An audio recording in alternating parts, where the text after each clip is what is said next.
good morning or afternoon or evening or whatever time of the day it is when you're tuning in to the latest edition of the Cheap Lounge. I'm your host, Kaye, aka John Charles. Get your happy hour beverage here at the Cheap Lounge, sit down, and let's have a little chat. I'm drinking coffee. It's morning time. I've got clothes in the laundry, and then I'm catching a ride down to Savers to do a little bit of thrifting today or see what's happening. I don't need to buy much, but I do have something specifically I'm looking for.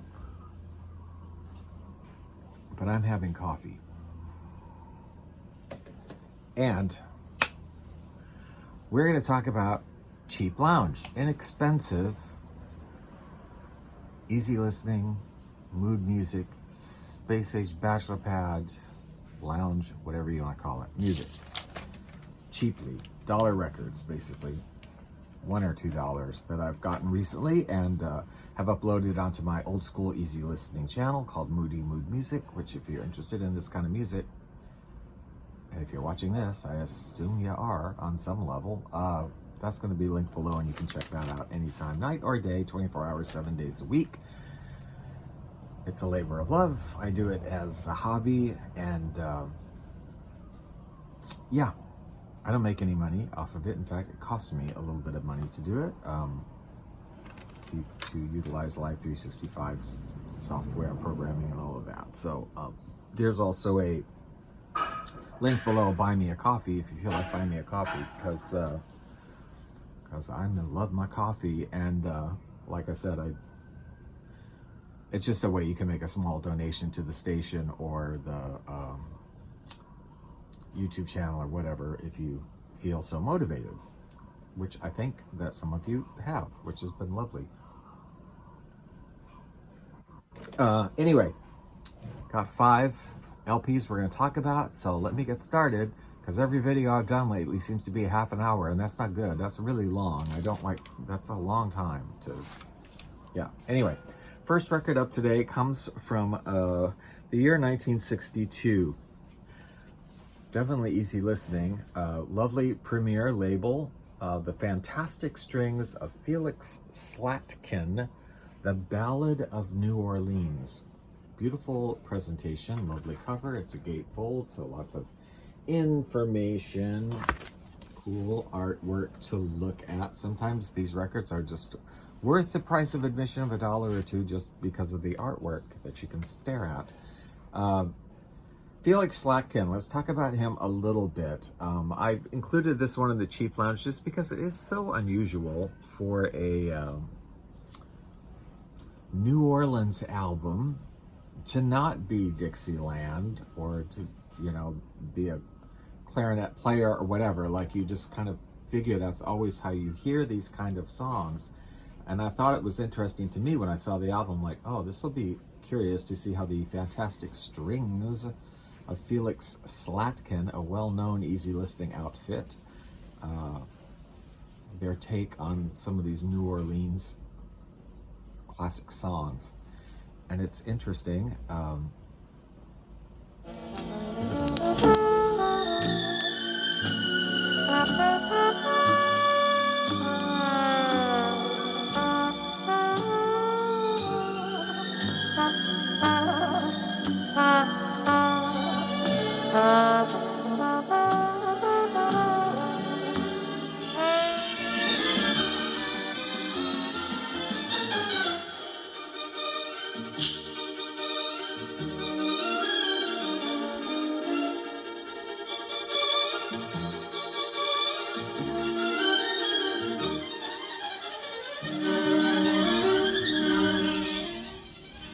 So, a little bit of backstory. Felix Slatkin was born in 1915, passed away in 1963, pretty young, heart attack at 47.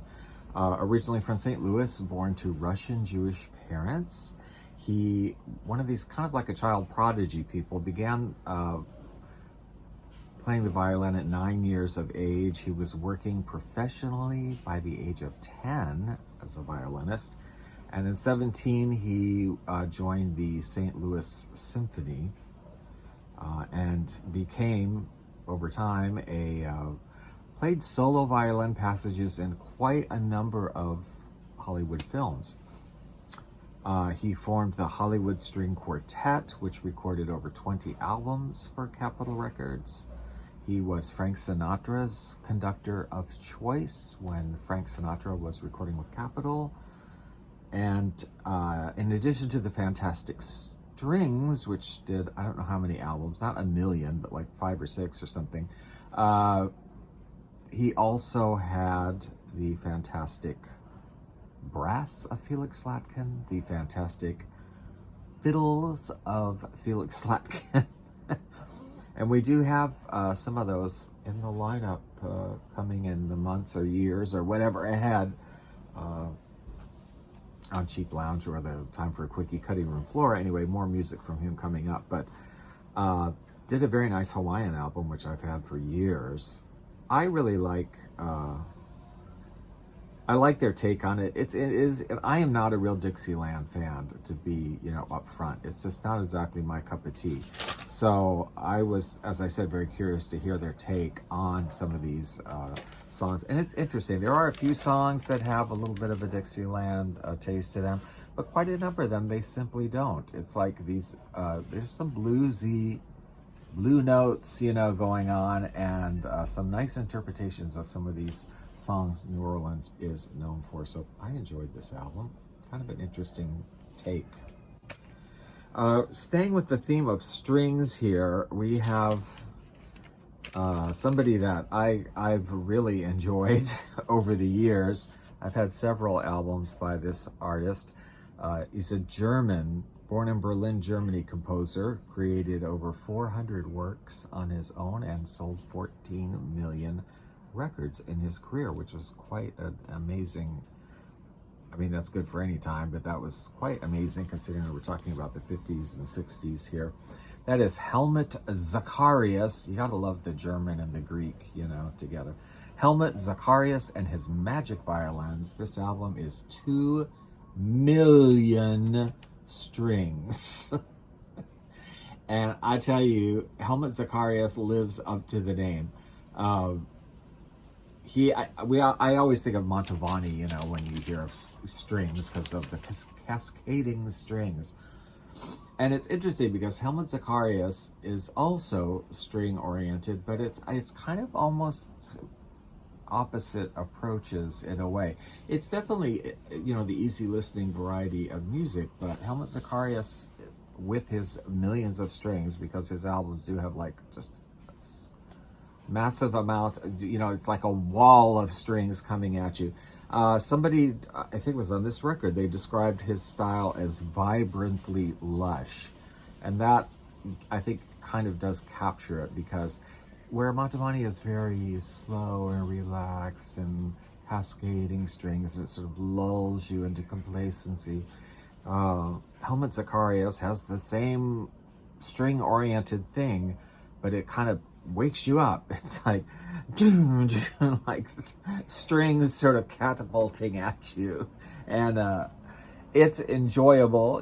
It's he's one of those artists, I don't know, that I would enjoy listening to more than one record at a time from him. Like if you had all of his albums and stacked them up, I think you'd probably go a little bit crazy, but it's a nice change. We definitely have some Helmut Zacharias already in rotation on Moody Mood Music, and we put quite a few from this album.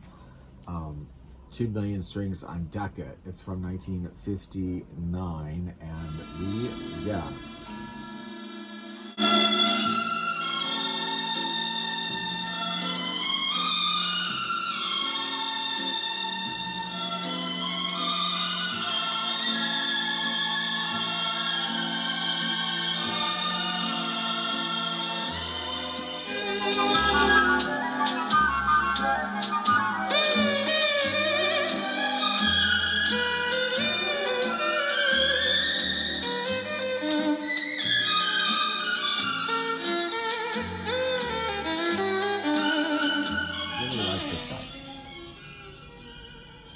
again, kind of another child prodigy. 8 years old. At 8 years old, he was one of the youngest students in the master class at Berlin Academy of Music in Germany. He played on the radio at age 11 and just, took off professionally. He was called the Magic Violinist, was a name sort of attached to him, and I think that's probably where, when he started recording with a group, took the name the Magic Violins. His hit, as far as like hits, but 1956 he hit in the United States with a song called When the White Lilacs Bloom Again, which reached number 12 on the charts. And he had not really a hit singles artist, but definitely somebody that would receive easy listening, beautiful music airplay. Yeah.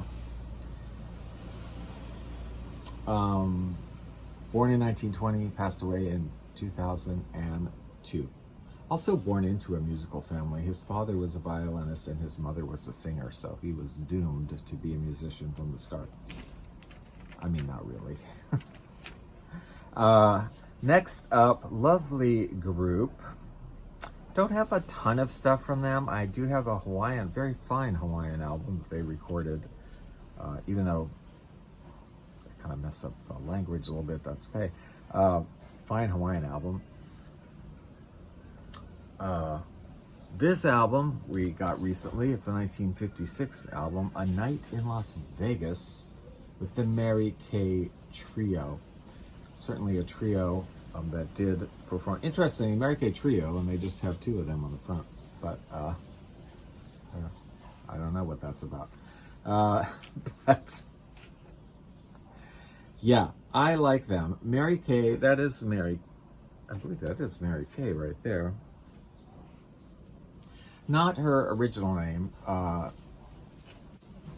Her birth name is Malia Ka'aihui. They are, she and her brother Norman, who's also in the group, Norman Ka'aihui, are Hawaiians. Not born in Hawaii, but they were born on the continental, somewhere in the continental United States, I don't remember. But they were musical to begin with. Their family had a sort of traveling, they performed at shows and they were on the road. And their father was Johnny Ka'aihui, and they were known as the Johnny Ka'aihui Royal Hawaiians. And as children, they performed in this musical group, dancing, hula dancing, and singing, and they also played instruments. I think the brother and sister Mary Kaye and Norman played and sang, and anyway, multi-talented people. They eventually, oh, by the way, yeah, this is their father, Johnny Ka'aihui, who did actually record an album later on in his life under the name Johnny Ukulele. Right there, that's their dad. Lovely album. And then a third person was in their trio, and that third person changed a couple of times who it was, but it was always Mary and the brother Norman. It was Norman, when they started their trio career, that was kind of adamant about their changing their name. He's like, if you're gonna go Mary Ka'aihui Trio or Malia Ka'aihui Trio, everyone's going to think you're a Hawaiian act. I mean, that's what they're going to be expecting. And I understand that. I mean, I think that's not an unreasonable thought.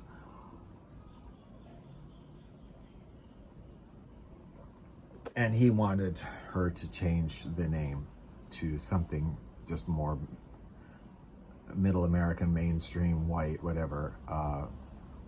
Ka'aihui to Kaye, Kaye, Mary Kaye, which she eventually agreed to do. So they became the Mary Kaye Trio, and they were successful. Now, I'm not aware that they really had hits as such, but they performed in Vegas, they performed many places. They have not a million records, but I think they have you know, 5 or 6 records that they did. As I said, the Hawaiian one is really nice. And this record, you know, comes out of that. Love it. It's very typical, I think, of singing these sort of quartets and trios and these sort of small, tight, very good with harmonics kind of vocal groups that you hear in the 50s. And it does definitely feature Mary Kaye out in front, I think. She does have some solo pieces here. As she, you know, well, I think the Hawaiian record is a little bit more balanced, but this one does kind of put Mary Kaye forefront quite a bit. They didn't believe me. They didn't believe me. Your lips, your eyes. She sits way in the time. It's all so peaceful on the other side. Forget your troubles and just get happy. You better chase all your cares away. Sing hallelujah, come on, get happy. We're heading for the judgment day.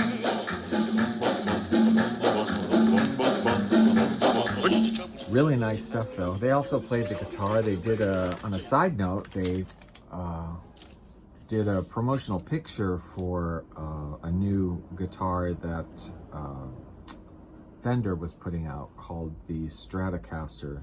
This was in 1956, I think. Yeah, Stratocaster.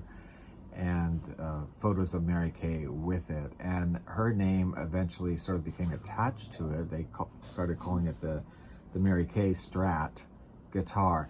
And it was, you know, just a limited edition thing. And as fate would have it, it turned out to be quite popular. And they have actually reissued Fender has actually reissued the Mary Kaye Stat guitar 2 times, like 2008 and another time. A couple of times they have made it again. I don't know anything about guitars, so whatever to me, but apparently it's a unique looking. It's an ash blonde guitar with a maple neck and gold hardware, and people thought it was kind of cool. Yeah, so that's them, Mary Kaye. Good evening, ladies and gentlemen. I am Liberace, and I am here to invite you to tune in to one of the outstanding radio stations of the interwebs today. It's called Moody Mood Music on live365.com. There you will hear musicianship of quality, music that has stood the test of time, and that you will thoroughly enjoy. Musicians of talent and showmanship. We'll perform for you. We'll sing. We'll conduct. We'll play their instruments, reviving their wonderful careers of the past. I do hope you'll join me there, as I do perform there. That's Moody Mood Music on live365.com. You can find the radio station simply by clicking on the link below in the description box, which will take you there. Or you can just Google Moody Mood Music. I do hope to see you all there. Thank you so much for listening in.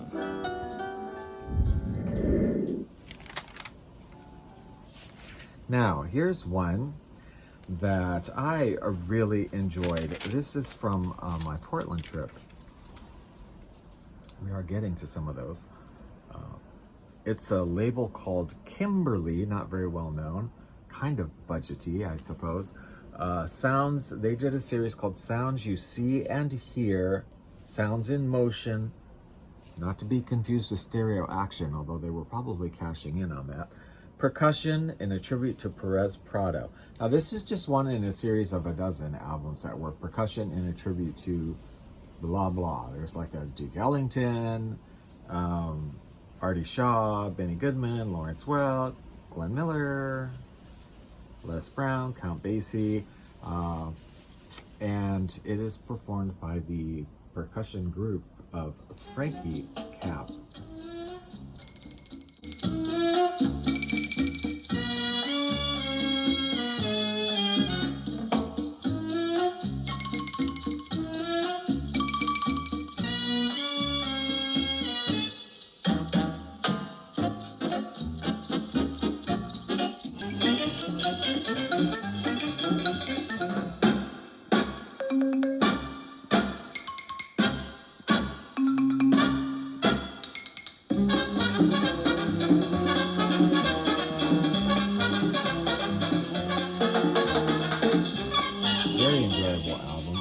some others in the series. I have several other in this series that we picked up in Denver that just were giving themselves up here and there in Denver. So I do have more of these coming.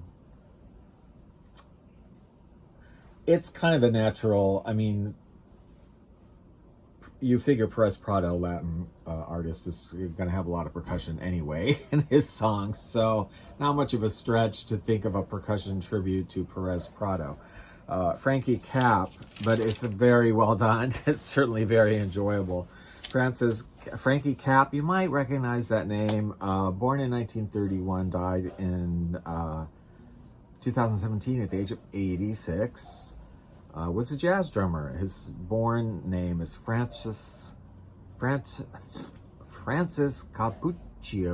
and born in Worcester. I think that's how you're supposed to say that. Worcester, Massachusetts. Worcester, I would say, but I don't think that's how they say it. Worcester, Massachusetts. Worked with many artists.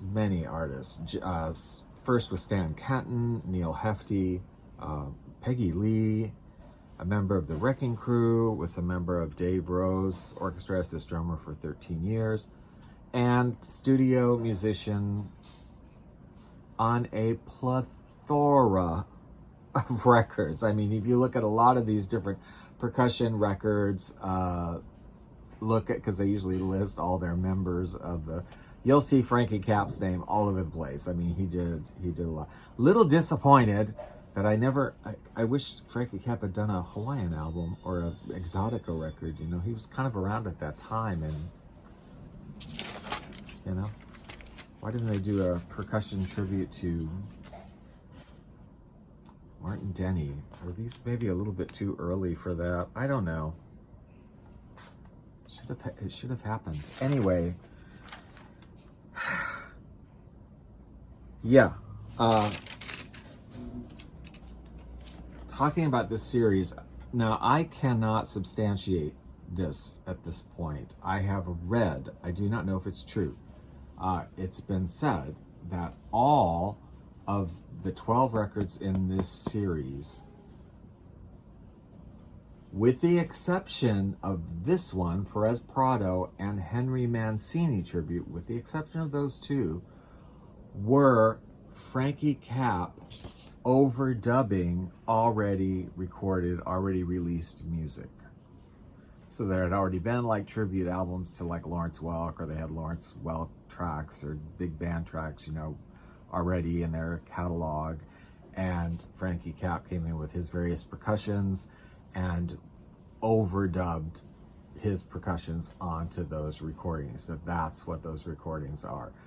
I cannot verify that to be true at this point right now. I don't have everything out and have the budget label recordings or whatever to like figure it all out. But so I don't know if that's true. I have read that. But this one was recorded just for this record, as was supposedly the percussion tribute to Henry Mancini. I don't know.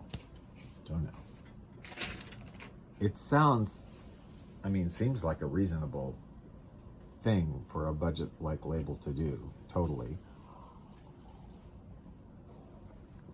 But I don't know. Now, here's a guy, I'm surprised we haven't talked about him before. Well, I don't have a lot of records from him, but I don't know if anybody sort of epitomizes the easy listening, old school easy listening genre to me in a way. It's Jorge Zamfir, or George Zamfir. Zamfir, master of the pan flute. Do you know Zamfir? I can't help but laugh whenever I hear Zamfir. I love it. Like, I love it. But it just gives me a chuckle too, because it's just so like, it's so easy listening, you know, it's really exemplifies the format. Zamfir is a Romanian, God honest for real Romanian guy who played the pan flute, which is one of the I mean, there are similar instruments to pan flutes in many countries, but it's you know, sort of an ethnic instrument of this region in Romania that he is from. Born in 1941. And his story, though, is kind of interesting, how he came to be the master of the pan flute as we know him. It was in the 1960s that there was, so he's already a full-on adult, you know, at this time, Zamfir. But there was a Swiss ethnomusicologist doing research on Romanian folk music, and he came across this Jorge Zamfir and his Romanian pan flute and thought, this is pretty cool stuff, actually. And he kind of introduced him to some other people, and this composer, Vladimir Kozma, decided to bring Zamfir to Western Europe in 1972 and used him in a film they were filming to do the theme song and music, you know, soundtrack to. That film received several awards in Europe and got a lot of attention, and the music was definitely something that was noticed about this film. It's not a film, I don't even remember the name, not a film that we really would know about here in the States. And as a result of that, then Zamfir started getting offers from quite a few different theatrical people who wanted to use his music in their films. And he ended up like being in quite a number of soundtracks during this time period in the 70s, and a lot of people just being exposed to this music. Now, then came the recordings. Now, he was not like a hit recording artist. It was, I think he had like one charted song in Europe, in Britain, and like one or two in Canada. I don't think he had anything necessarily charted in the States on like a pop chart on sales. But of course, his music, you know, was played on beautiful music stations, easy listening stations, kind of flocked to it. Because it does, how do you describe the pan flute? I mean, it does have a very, I think kind of something lonely about it. And it's sort of contemplative. I don't know, maybe it's just, I just associate it with those kind of songs, but that's what it seems like to me. And it's also still very popular in Vietnamese restaurants.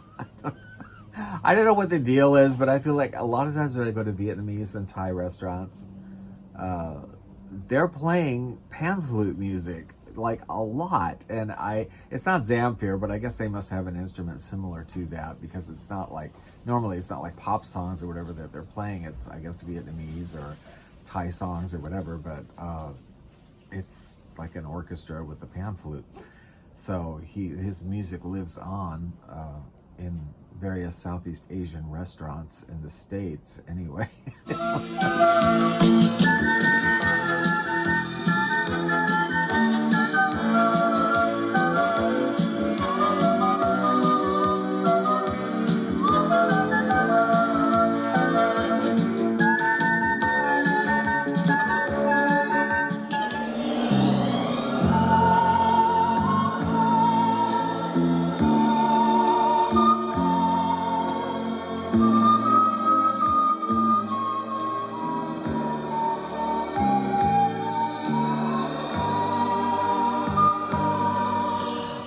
My mother loved Zamfir. I like it. Like, I do love it. So he was picked up by these recording companies that, you know, the kind in the 70s that used to advertise on TV. So it wasn't really from having hit records or pop songs.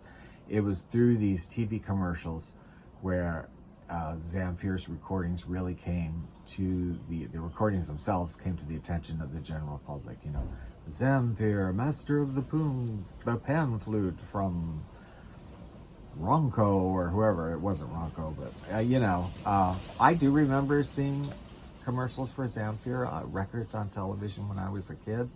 I do remember seeing that, and as a result, through time, like I said, not a pop artist, but really iconic. And he has quite a few records out on different labels, American labels and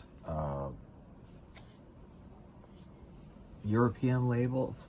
Although what I will say is the amount of recordings that are out there is somewhat deceptive, because I don't think he actually recorded quite as much material as it would seem to the naked eye when you look at the quantity of records, because a lot of them I've just discovered through my own buying them. And like I said, I get them for $1, so whatever. But I've discovered a lot of times, like,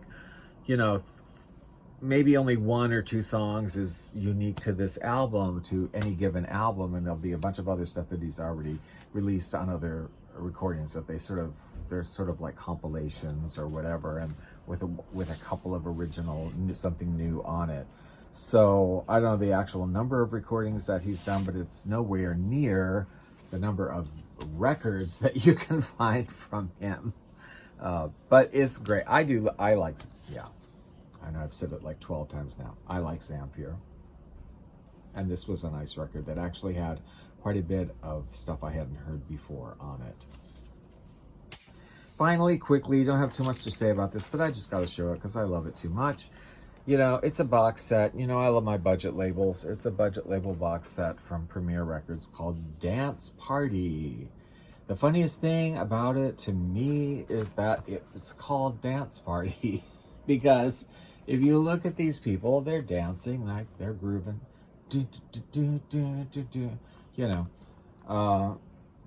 And there's 3 records in this, and there's only one that you can dance to. Only the middle one is a Latin American record by Perez Prado. What is it really, Perez Prado? I don't know. But it's being billed as by Perez Prado. That's all Latin music and mambos and cha-chas, and of course that's danceable. Then the other 2 records, the first one is the Goodman Orchestra with the absolute slowest, most mellow, string-based arrangements of songs you can imagine. There's no percussion whatsoever. There's no drummer. There's nothing. There's no rhythm going on. And they slapped these bizarre percussion intros in front of it, like the first 30 seconds is some completely detached, weird percussion introduction of drums going boom, boom, boom, boom, boom, doing, doing, and then it breaks into like the most melodic, slow music you've ever heard in your life. You can even waltz to it. I mean, you could slow dance, I guess, but there's no rhythm even on it at all. And the last one is supposedly all theme music. 2 or 3 vocals on it, a Georgie girl, whatever, you could dance to that. And on the second side is all, supposed movie themes, but it's like The Merry Widow, The Nutcracker, Sweet. I mean, how the hell are you going to dance to that?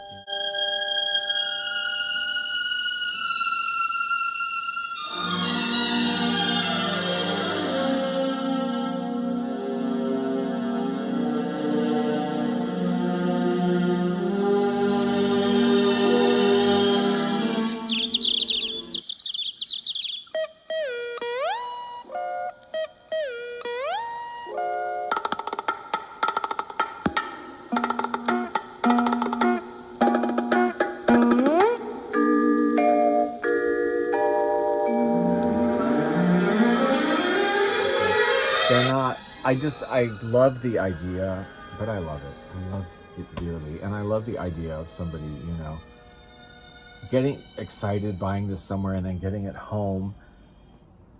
Maybe inviting friends over and like, ooh, we're going to have a dance party tonight. Come on over. I got a great set. It's got 3 whole records. We're going to just dance the night away. And then, they put it on the turntable and it's like weird percussion. Doing, doing, doing, boom, boom, boom. And then like the slowest version of, Long Ago and Far Away, or Smoke Gets in Your Eyes, plays by a string orchestra, the slowest you've ever heard in your life.